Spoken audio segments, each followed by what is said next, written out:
Hello and welcome to Gettable, AFL.com.au's home of trade, draft, free agency and contract news. We are here thanks to our good friends at Google. I'm Beveridge. This is Cal Twomey. Cal, it is our 35th and final episode of the year. We've got a massive show coming up. We're going to be doing a full draft recap. We're going to be looking at some massive contract stories for 2026. Don't forget, if you want to follow us right throughout the summer, you can do that here on Instagram at Gettable. We've loved interacting with you all the way through the year and we'll continue to do that over the summer. But Cal, before we get stuck in, let's have a look at our cover story. Yeah, and what a big week it was last week, Riley. We have the draft delight. Today we are going to look at the different ways clubs hit gold on draft night. As you say, the 10 biggest trade storylines to follow in 2026 and the winners, grinners, sinners of the rest, whoever dominated the draft and who might be the next members of the $2 million club set to arrive as well. So that was this week's cover story. This is the cover stories throughout the year, and this is some of our best work here. Let's have a look at a few of these. A few of my favourites. Remembering the 2025 trade period, that was a bit solemn. Mate, rest in peace. The King's Reach. the Walsh Watch, that was early. This was Forever Blue with Charlie Curnow. No. That Berg with the lot. Berg with the lot. When he got paid $1 million. The Weddle Watch, we'll get to that shortly. There's Nick Dacos, just because any chance to get Nick here. The Need for Reed. That one started off well. What does TDK to STK mean? On the attack for Zach. I think that's Zach up there as well. Yep. What else do we have here? Sign here, the big deal from Cozzy. Fending off Tassie. Wilkie Owoni. Wilkie Owoni, yeah. Holding the cards, he did. And Oscar, well, he was out the door. So, yeah, we're going to leave that up. Some of our favourite work here on the cover stories. We'll bring back the cover story next year. All right, let's kick off the show with going through what happened last Wednesday and Thursday and Friday afternoon in terms of the draft. And we'll start with the two clubs that really shaped the draft in West Coast. Picks 1 and 2 and then Essendon a bit later on. Yeah, I mean, the Eagles are the ones, aren't they, that had to get this right, given they had 1 and 2. They've done a lot of work to get 1 and 2 as well. We see there Harley Reid and also Willem Dersma presenting that jumper there. So Cooper Duff-Tytler came after that, clearly. Josh Lindsay for the Eagles, Sam Allen and Tyler Williams as well. So that was a big hand for the Eagles. I think they couldn't have gone any other way at the top end. So Dersma into Duff-Tytler, for me, was the right pairing. Yep. And for they to get those two guys was really important. Josh Lindsay, they traded up to own the pick. It wasn't about outbidding anyone potentially on the Gold Coast point of view. It was actually about ownership of the selection, which is important on draft front. So, yeah, I thought they nailed their selection. I just forgot to put my 20 cents in for the Harley Reid. Oh, that's mentioned. You got a couple of mentions earlier as well with the cover story as well. True. So there might be another one coming up later too. So I thought they did really well across their need, and they needed to. Yes, they certainly did. As for Essendon, I mean, I don't think it could have gone better for them in terms of the way the cards felt. So getting Sullivan Roby with that first pick would have been a dream scenario for them. They hosted him the week before the draft out at the hangar. And then the way they split those... So clearly they moved into Carlton's selection at pick 9, which ended up being pick 13 after bids. But the way they split their board to get Jacob Farrow in, knowing that he was less likely to get through Melbourne's picks coming straight after them than Dyson Sharp was. They could have got Dyson Sharp a bit later. You spoke about it on Wednesday night, the massive offers that were coming in, particularly from Adelaide, to move up the board to take Dyson Sharp, the South Australian prospect. I thought they navigated that really well. So they wind up with 3 players who could be big-bodied ball winners in time. I think Jacob Farrow probably starts his career off half-back and Sullivan Roby probably starts his career off half-forward. But they could be 3 of their best inside midfielders in the years to come.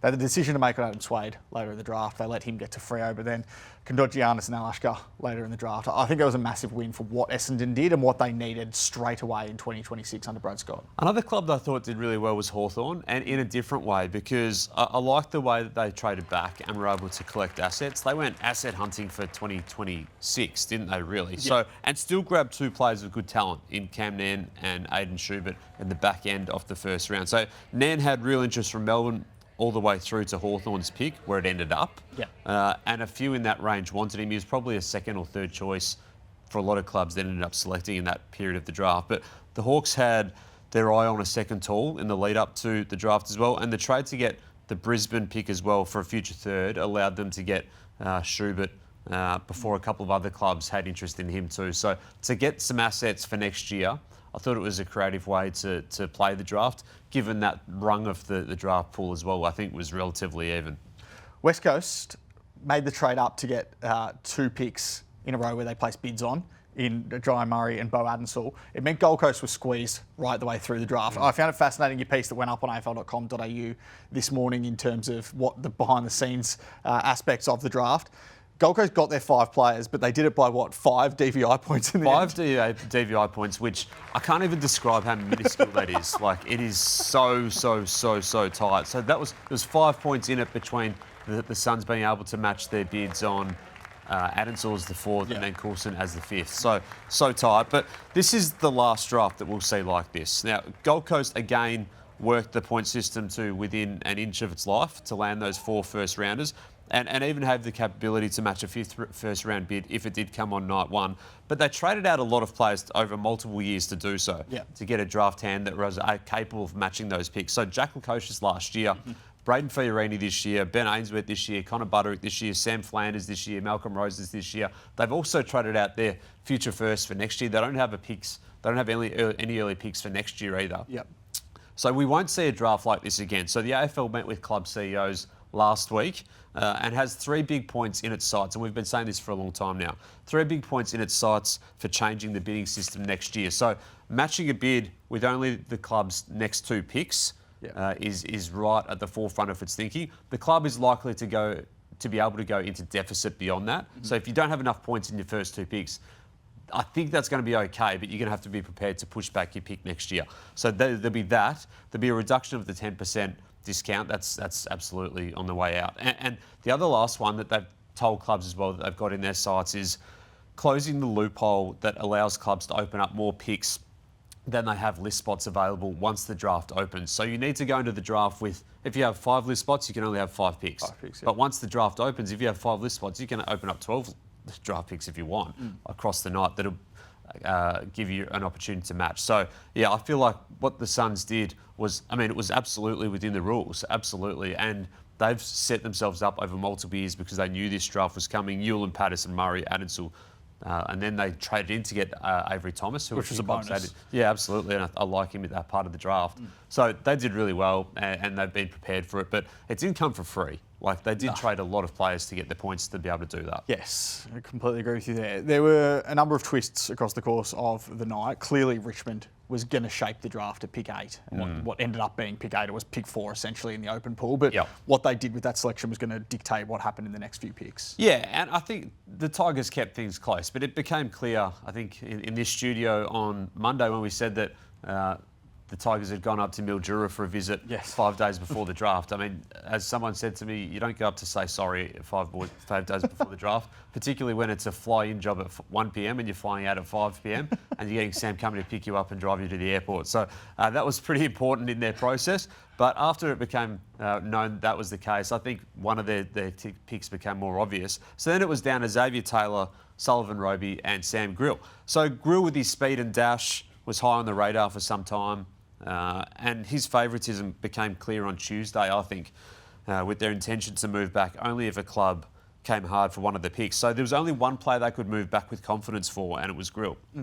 So there was a lot of situations that was spawned from Richmond picking Grill. For Melbourne, Hawthorn, Essendon, GWS, even going back to the Crows selection. So have a read on afl.com.au for the full details on that. But a lot of it was in the debrief around, a lot of clubs wanting him. And interestingly, after the draft, a lot of clubs also viewed Sam Cumming as a top 3 pick, I found. And even had some Patrick Dangerfield comparisons. But getting back to Grill and the Grill spill, because this was the move that had the fork in the road moment. If the Tigers had picked Taylor, the Bombers still grabbed Roby and Farrow, but the D's get Nan and Pickett. So that's the top 10 machinations there. If the Tigers had picked Roby, then the Bombers would have got Farrow and then taken Sharp with their first 2 picks. Melbourne would have gotten Taylor and Pickett, as they did, and then the Bombers would have taken Josh Lindsay with their 3rd selection. So, there was real differences and alternatives available there, but it all came down to the Grill spill. It certainly did. All right, you want to take it away? Yeah, I want to take this away just for one more time for where's my camera? I've got the kaleidoscope. There we are, seeing things through a different lens. And this is the draft lessons out of 2025's intake. Let's go through them really quickly. Speed thrills. So Clubs chase quick players who can move and play the modern game. We're seeing that under the new rules, and that's important. So Richmond went with power incoming, then pace in Grill, Puka, Roberts-Thompson. GWS went with pace ×2 in Taylor and Davis. Yep. Geelong chose a couple of really high-class athletes in Barker and Holmes. So that's speed thrills. The draft is a trade tool as well. So the Hawks did this really well and used the different market of draft night to bolster their trade hand for next year. Picking up on that fact was the club's view the value of draft picks very differently on draft night compared to the trade period. So, yeah, I think that was really smart as well. Carlton did the same on night 2, and I think that was important to bundle up extra picks for next year. No bidding guarantees, that's another one. Yep. So there were 9 bids in the first round. 2 weren't matched, Carmichael and Swade. Yep. Slim Swadey. How did we not think of that? I'm spewing I didn't think of that. Then there were another 10 after that. So, and 3 of those weren't matched. So 5 of 19 weren't matched. And then as rookies, the Tigers didn't go with Louis Callaway. Yep. The Pies didn't go with Tom McGuan. So clubs are getting more cutthroat, I think, on matching and sticking to their orders. So that was another lesson. GPS is king.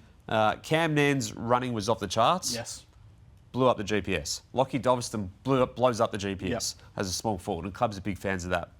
There's also the view that inside some clubs that maybe we're starting to rely too much on GPS. Are we putting too much emphasis on the GPS? So even Ollie Greaves ran a 6-minute, 47-second time trial a week or 2 before the draft.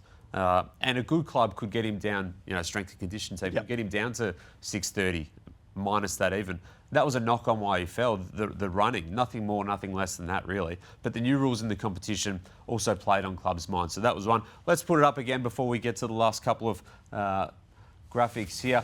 Ruck all spots. We've seen the list spots squeeze, crunch out young ruckman. So there's no pure young ruckman taken in the draft as national or rookie picks. Cooper Duff-Tytler is a dynamic big man, plays forward. Louis Emmett has already been identified as playing back. So clubs don't want to use a spot in their list to develop players for 5 years. And draft depth determines deals. Forget the alliteration. The quality of the draft determines how much a club will be able to get for these picks. I think Carlton found that. Yeah. Pick 9 and pick 11, they just didn't have the market because clubs didn't want to get up the board. Gold Coast with 15, Brisbane with 17. The draft quality underpins everything else, and that can very much be obvious across this year. Yes, it certainly can. All right. Who plays opening round and round 1, Cal? There's got to be a few. Dyson Sharp clearly at Essendon to be one that can slot straight into a senior team. Yep. Any more? Dersma, Dean, Cumming, Roby, Sharp, Taylor, Pickett, Doveston, Hewland, and a little bit of a smoky, Kai Fincher as a +40 player. I think he'll perform really well over pre-season. I think we can maybe add Lockie Carmichael to that mix as well. Fills an immediate need at the Western Bulldogs and he's ready to go for round 1. The big steals of the draft, Cal? 2 for me. I really liked North Melbourne's draft with Doveston, but then Blake Threadgold getting... Yeah, I love Blake Threadgold. Was our first pick of the second night at 26. I think he'll play some footy next year. And Xavier Taylor. I can't go past Xavier Taylor. Look, it's not a Murphy Reid job in terms of the steals at number 17, but I think pick 11, I think he's going to age very, very well for Melbourne, so he's a gun. Aidan Schubert at 23 for me. I had him a lot higher up there. I think he'll be very good for Hawthorn in the years to come. We always take the focus for 2026. We always look ahead on this show. Next year's number 1 pick, Cal. I saw you do some contenders on the AFL website earlier this week. Yeah, teach me how to Dougie, Riley. That's what everyone will be saying next year. I mean, I think Dougie Cochran is the obvious number 1 candidate heading into next year. I think there's a bit of a gap between he and Cody Walker at this point. Not to say it can't be chased down, but Archie Butler's going to be exciting. Gabe Patterson can do some pretty good things inside 50. Caelan Murray's a Brisbane Academy player who looks pretty enticing. And Marlon the Nucleus will be exciting for us as well. But I think Dougie Cochran is the man, and now Port Adelaide has full access to him. It's going to be a pleasure to watch him play. Now they have to think out of a plan to potentially try and match that bid, knowing that the restrictions are going to get harder. All right, that was the draft. Let's look ahead and take a focus for 2026 on the 10 big contract stories heading into next year. And it's no surprise, Zach Butters is at the top of that list, Cal. Yeah, well, we've got the Harley Reid mention jar. I'm going to bring a box of butter next year. I'm going to slice off a bit of butter every time. I can't believe we're talking about Butters. I know. Well, I can't believe we're not talking about Butters at any point. Look, Zach Butters' future is so obviously going to be the number 1 trade and free agency discussion all next year because he's a top 5 player in the AFL who is very clearly considering going home. So he's had a deal in front of him since early last year that was up to an 8-year extension worth around $14 million. It would have been footy's biggest ever contract had he signed it, but he didn't want to at that point. The Western Bulldogs and Geelong are the strong leading contenders for him. Hawthorn, Essendon, Carlton, Collingwood will all try for Butters, but I think it'll be one of the two. And he will play his heart out next year. I expect him to have a career best season. I think he'll be like Paddy Dangerfield. If he does go, I think he'll do it in the right way and playing to the right sort of level all the way through. If he does go, we know that Port Adelaide's in a position to match any free agency bid that comes for him.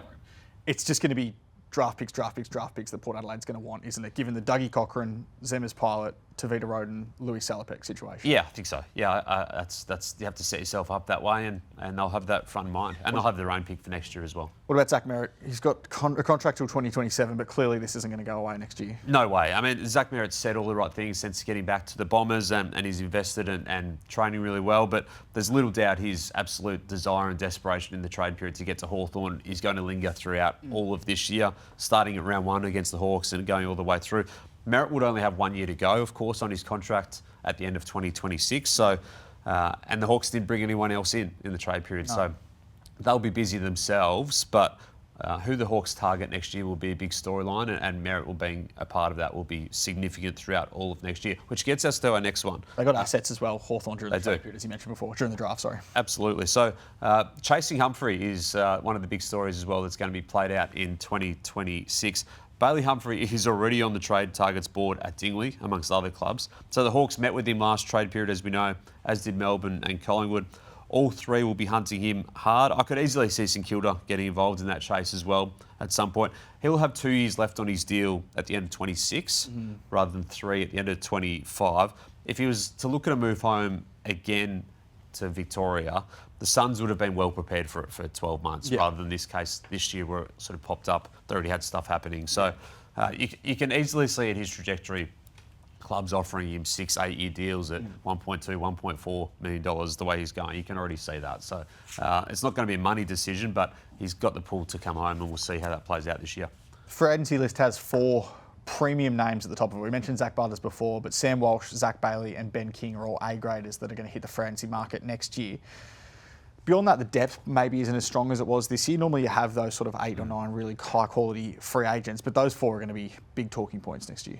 Yeah, Walsh and Bailey for me. I mean, these are that we've spoken about Butters. These are the two. Walsh has been in no hurry to get to his contract decision, and he'll have some extreme offers too. I mean, the Cats are already pursuing him actively, and we know that that's been the case for some time. St Kilda will be in that market as well. Look, I hope he has a Brownlow year next year and gets a good run at it, because he's a star, and the interest in him will reflect that as a midfielder as well. The queue for Bailey is not just out the door of the Gabba. I think he gets to New South Wales. He's getting to the border. There's that many clubs. Past Gold Coast. That many clubs interested in Zach Bailey, and he's wanted to hold off and get to the pre-season before getting into any sort of discussions. But Adelaide and Port Adelaide will use the SA ties that he's got. Victorian clubs think he's gettable as well if he has a look around. So yeah, he's got a massive payday coming his way. As does Josh Weddle, because you've already reported the story that Essendon's offered the 7-year, $10 million deal for him. His manager, Dylan Hodge, was on our show last week and said that he won't start talks before getting back into pre-season in 2026, but clearly he's going to have massive things to consider next year. Yeah, well, it's a huge deal, isn't it? I still don't expect him to leave. No. But, I mean, the reality is that you don't see many $10 million offers from opposition clubs very often for players, do you? So he has a big decision to make. Regardless, it's going to be a payday increase for him, whichever club he's at in 2027. But yeah, look, who else do the Bombers get aggressive on as well if this one doesn't go their way? Well, Zach Bailey is one that they might get aggressive on, or they have got aggressive on. He could be one, I reckon, that might pop next year, but is he going to do enough to get to the $2 million club, Kel? I'm not sure who joins the $2 million club next year. I mean, looking through the out-of contracts, but in saying that, would we have said Nazai Wangaleen Miller would have been the first $2 million player this time last year? I reckon this time last year we said he could be a $1 million player, and we were going, that's an extraordinary rise if he gets to that point. So. Yeah, and he's doubled it. Zach Butters will be very close, if not at that level, I think, wherever he plays next year. Nick Dacos has 3 years left on his deal after 2026, but does he get bumped up to that level as well? We often see clubs rearrange their deals. So there's not, I mean, and Sam Darcy as well potentially could be that guy, but he still has another couple of years to go. Do you know who's out of contract next year that I reckon could potentially tip $1 million, not 2, Who? $1 million? Joel Frazier. Oh, yep. It's another one that I'm watching with interest going into 2026. Yep. There's a lot going on at Gold Coast. We've mentioned how much they've done over the last couple of years, but there's going to be the forward squeeze next year with Jed Walter out of contract, Ben King hitting free agency. Yeah, I mean, Jed Walter's not signed beyond 2026 yet. So, and the Suns have obviously added another key forward to their mix with Jamara coming into the club. Clubs are absolutely keeping tabs on Walter. I mean, Carlton would have sent Charlie Curnow to the Suns if it meant getting Walter, but he didn't want that move, as in Jed. He didn't chase that, but hasn't chased the contract extension either yet. So he's one of the 3 top 10 picks from the 2023 draft who've not signed on yet. Dersmer and Sanders being amongst them as well. And then there's Darcy Wilson as well from that draft as another first rounder who hasn't re-signed beyond those first 2 years, and I think clubs will throw some cash at him and come knocking for him too. I expect Essendon to have a big tilt at Jed Walter, but they won't be alone. West Coast will have a crack as well. Collingwood's been planting the seeds for some time. Gold Coast wants to keep him. He's a key forward who was pushed out of the senior team at the end of the season, so clearly the knocks on the door of his management and directly to him will be significant. So that's one. And then there's Ben King as well. Yeah. How much does his decision, Jed Walters, rest on what Ben King does? Yeah. Or vice versa, in terms of what the Gold Coast are willing to pay for their key forward group? It's going to be an interesting first 6 weeks at the Suns as well. If Jamara cracks that team, Ethan Reid, Ben King, they went with Jai Farah late in the season. That sort of third tall. So it's going to be an interesting first 6 weeks to see what the mix looks like in that attack as well. You mentioned Riley Sanders there that hasn't signed on at the Western Bulldogs. He's clearly going to be one of Tassie's top targets. Adelaide had also shown interest last year, but it's going to be a big year for Tasmania in 2026. Well, this is the starting point, isn't it? We hope that by then the stadium is all ticked off, but this is the go time, isn't it, really? Yes. Because we know their rules. We know what the money they've got to use. We've got their list management team in place now as well. You know, do they have a coach in waiting by now? Is there a handshake with Nathan Buckley potentially at the end of his Geelong stint too? Next year they'll begin meeting AFL players though. They've begun meeting AFL agents so far. It'll be about AFL players next year. So they'll be launching into their 17-year-old access as well next season ahead of the draft. So locking those guys in, another big year for the Devils to come, as it will be, Riley, for the Magpies. So I've got my eyes firmly on what the Magpies are doing next year. You know, a quiet Magpie off-season leads to a bigger off-season the following year, as they say. Yeah, as they all say. They've been saying it. You hear people talking about that at the dinner tables, don't they? Like, you know, they throw at the stumps. Too soon. Collingwood was short of cash this year. So they're up to their eyeballs in the Matt Rowell chase. I'd love to see how they were going to do that if he re-signed, or if he had interest in going there. Yep. And he did at some point. But in the end, he chose to stay. They chose to re-sign a stack of their senior guys, Pendlebury, Howe, Sidebottom. This is their last year of their careers, you'd imagine. So where does the Pies pay go in 2026? Who do they chase really hard? We might have mentioned a couple of them already, but I think they'll be on the attack again after a quiet off-season in 2025. Yes. The superstar shift, Kel. Yeah, last one here. I just think there's a storyline that's going to be bubbling throughout this year that is going to be around who takes the Merritt, Curnow, Petrarca, Simkin, Oscar Allen approach of just saying, I'm out in different ways. So all of those had mitigating circumstances, but nobody's untouchable anymore. So the watch is on which players can have their heads turned, hence why clubs went direct to Nick Dacos during the trade period just to sense his appetite for it, or which clubs to try and hunt around for different players. I think we're just seeing a bold and emboldened new phase of list management by clubs, and how brazen do they become? It's not even just for the absolute A-graders yet either. That goes for every level. Does a club offer Sam Marshall a 6-year deal and try and rip him out of Brisbane? Yeah. Does a club like Adelaide go really hard for Tom Powell as a player who's sort of just about to hit that peak as a midfield option? So yeah, I think those are a couple of guys, not specifically to them, but at different stages of their career. I think we're going to see some bold moves this year, and I think it's for us just sit back and get out the popcorn. And do we see potentially more caution though, knowing that the Zach Merritt trade didn't go through from players? Yeah, from a player perspective. But yeah, that's what I wonder as well. If there was the 4 deals that didn't get done on deadline day, whether or not we see more caution there, even as clubs get more aggressive, if players potentially get more cautious around that. All right, that was the 10 big contract stories for 2026. Let's get into our final searchable of the year. Oh. There we go, Cal. And before we do that, though, we always have we say goodbye to the cover stories. We always have the searchable questions at the end of every week. We love Google, our partners at Google. Yes. I'm going to test your knowledge, Cal, with a quick-fire Google search trend question for you, a couple of them. So what was more searched for across 2025? Nick the Wizard Watson or Harley Reid? Oh, you're testing. That's. Oh. Go again. Hang on. Go again. Your two favourites? I'll go with the Wiz. No, it was Harley. Should have been, yeah. We need a new wizard as well, Hawthorn, if you're watching. Still waiting. Still waiting on that. The 2025 goal of the year or the 2025 mark of the year? Goal. That's correct. Ding. The Collingwood theme song or the Richmond theme song? Ooh, Collingwood. Correct. Had to be. 2 from 3. Richmond only sung it twice. All right, finish this off here. The 2025 AFL fixture or the 2025 AFL ladder? I'm not big on the fixture, so I'm going to go with the ladder. It was the fixture. Oh. People love the fixture, Cal. All right, let's get into some of your questions. Love the fixture, that's true. Find us on Instagram at Gettable. That's where you can ask us your questions. Marie wants to know, did the Blues make the right call trading out picks? I think they clearly did. I mean, how many times do we have to say it that if they had have kept 9 and 11, the bids for Harry Dean and Jack Ison would have got earlier. Maybe not Harry Dean, but certainly for Jack Ison. Yeah, I agree. Yep, I agree with that. And they traded back as well on the clock before a Jack Ison bid came in, which goes to show how they rated that part of the draft. Declan wants to know who were the names that Geelong considered at that Hunter Holmes pick. Javan Philippou was around that sort of stage and in that mix. Here's some Hunter Holmes vision. Obviously, I mean, I interviewed him at the Combine. I reckon he had a fair indication that he might be going to the Cats, just the way he was talking about how much he wanted it. Athletic prospect who can play in the wing and they'll be hoping can develop like Max. Archie Ludovic was another in that group. Kai Fincher they had some interest in terms of a bid. Ollie Greaves potentially. Interesting part of the draft that. Everyone's had some different views. Yes, they have. Riley, not me, wants to know what is the next step of the Adelaide rebuild? I think it's midfield, but I liked what they did in terms of taking Marsh and then Ludovic as tall talents. Like they've stocked up on forwards, but you can never have too many options. And if one gets going and can't play, then it's a trade asset. Yeah. Not necessarily those two, but someone else potentially.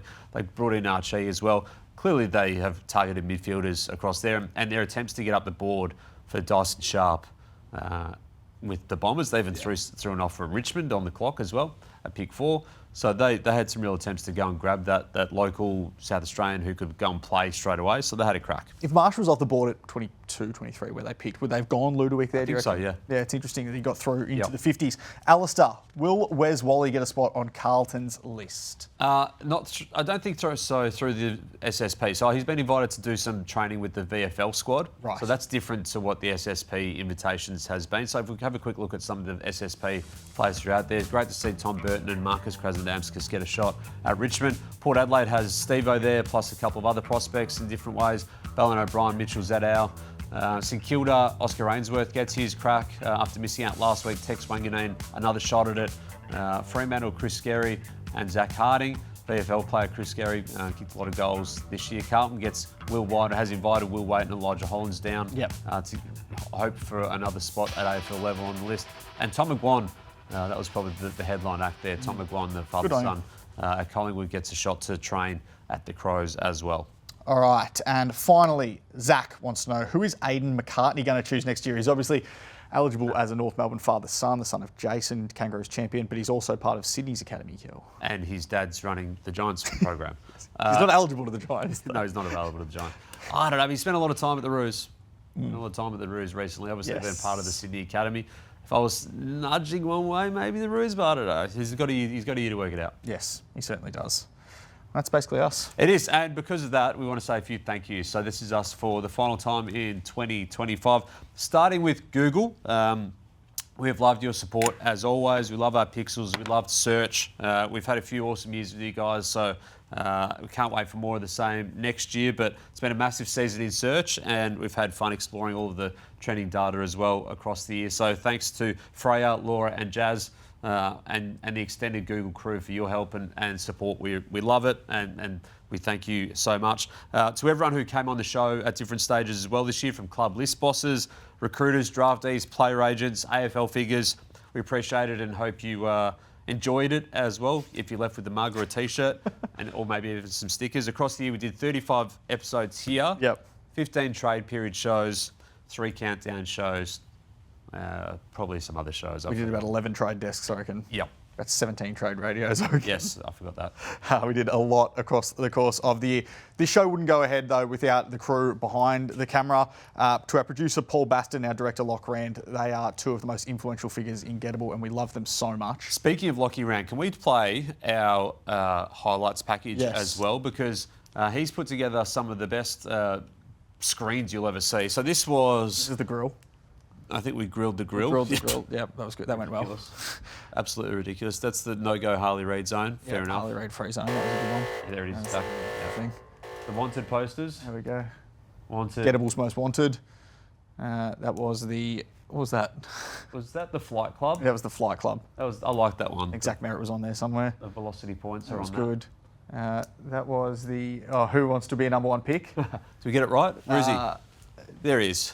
There he is. He's on that side. He was there. So here's the dominoes. This is an Azai domino effect. What I went for Marcus Windhager. Somehow we linked Marcus Windhager to Sir Sam Butters. Zach Butters is there as well. That was the Halloween special. Yep. That one went well. Super Cooper Fragilistic X Duff Titler. He enjoyed that. He did I don't think he has that. any idea what that's about. That was the Super Gettable cart with Lockie Doverston and Xavier Taylor. Something that Grills, Uncle Riley's Beverage Co. Duff Titler Tyres, Doverston Dynamics. That was always good. Yeah, that was a special. And that was the Oasis. Here we are. Here's some Gettable vibes in the area. Certainly are. Some more thank yous, though, to our graphics operator, Ryan McLaughlin, our audio CD, Chris Doyle and Paris, who's been helping us out for the last couple of weeks as well. EVS operators, Chris Bell, Joe Pedula and Samuel Kay. To our camera people behind the cameras there, John Ostrangio, Gary Richardson and Shane Gerard. Technical director, Winston Eckstein and Paul Dolans. The production coordinator, Alex McAvaney. She's a lot of help right throughout the year. And hair and makeup, people who make us look beautiful. The Instagram influencer herself, Kath Carlin. Yes, and also Alex Morrison, who's dominated on the socials for us throughout the whole year. Thanks to you, Alex. And to Tyson Densley, Ed Bowman, Mike Rogers, Martin Smith for your support of the show behind the scenes. Most importantly to you, and well done, Riley. Congratulations on your year. Most importantly, what were you going to say? I was going to say the fans. I know, I was about to get to them. So most importantly to anyone and everyone who watches, listens, follows us, sends us questions, likes anything we do, we appreciate it. Thanks for spending some of your Wednesdays and Thursdays with us on the show. I'd like to say on behalf of the group, thank you, and I hope we pass the audition. And as one of my great friends would say, you've been the greatest and the latest. See you next year. You're the greatest and the latest. Appreciate you. You too. See you soon. I never had so much to so few to so many. Good luck. Thank you, boss.